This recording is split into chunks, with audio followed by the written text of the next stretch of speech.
পদবি পরিবর্তনের জন্য আমরা আমাদের এই আন্দোলন কর্মসূচি আজকে মে দিবসে আমাদের শ্রমিক কর্মচারীর অধিকার আদায়ের জন্য, আমাদের ন্যায্য প্রাপ্তির জন্য আজকে আমরা প্রেস ক্লাবে সমবেত হয়ে শাহবাগে পদযাত্রা করব। 2015 সালের যে পে স্কেল দেওয়া ছিল তারা ছিল শুভঙ্করের ফাঁকি। তারা বৈষম্য মুক্তের সরকার, তাই আমরা তার কাছে জোর দাবি জানাচ্ছি আমাদের নবম পে স্কেল ঘোষণা দেওয়ার জন্য।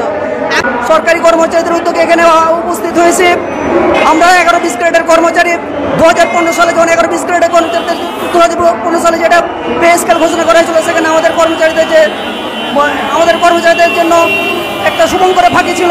আমাদেরকে বেতন দ্বিগুণের নামে অনেক বঞ্চিত করা হয়েছে। প্রিয় ভাইরা, আজকে আমরা এখানে মাঠে নেমেছি। আমরা যদি এই 20টা গ্রেডের আমাদের বর্তমান যে পে স্কেল, বর্তমান যে বেতন গ্রেড আমরা গ্রহণ করি, এখানে আমরা যদি 11 গ্রেডের কথা চিন্তা করি, 11 গ্রেডের একজন কর্মচারী প্রতিদিন বেতন পায় 417 টাকা।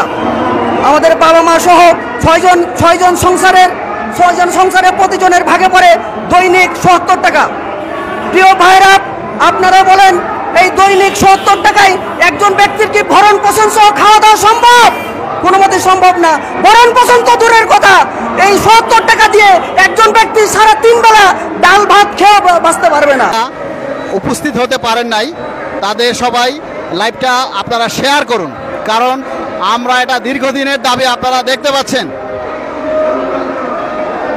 আপনারা যারা দেখছেন সবাই লাইভটা শেয়ার করুন, এটা আপনার সকলের দাবি। যারা দেখছেন আপনারা জানেন যে দীর্ঘদিন থেকে আপনাদেরকে প্রচার করেছি, কিন্তু আজকে আপনারা যারা উপস্থিত হতে পারেননি সবাই অন্তত লাইভটা শেয়ার করুন। ঝড়ের গতিতে সবাই লাইভটা শেয়ার করুন। সালের পে স্কেলটি ছিল একটি শুভঙ্করের ফাঁকি, কেননা সর্বোচ্চ ৭৮,০০০ এবং সর্বনিম্ন ৮,২৫০ টাকা, ব্যবধান প্রায় ৭০,০০০ টাকা।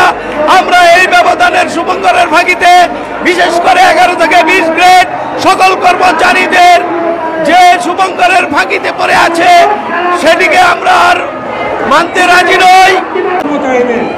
আমি শুধু একটি কথাই যথাযথ কর্তৃপক্ষের কাছে বলবো, যারা ক্ষমতায় এখন আছেন, কর্মচারীদের কিন্তু দেয়ালে পিঠ থেকে গেছে, এখন আর পিছনে আর যাওয়ার কোনো সুযোগ নেই।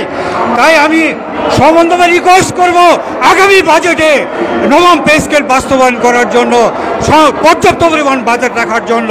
যেহেতু আগামী বাজেট সন্নিকটে, তাই আমি সকলের প্রতি আহ্বান জানাবো, আগামী বাজেটে যেন কর্মকর্তাদের নবম পে স্কেল বাস্তবায়ন করা হয়, সেই বিষয়ে পর্যাপ্ত পরিমাণ বাজেট রাখার জন্য সবাইকে অনুরোধ জানাচ্ছি।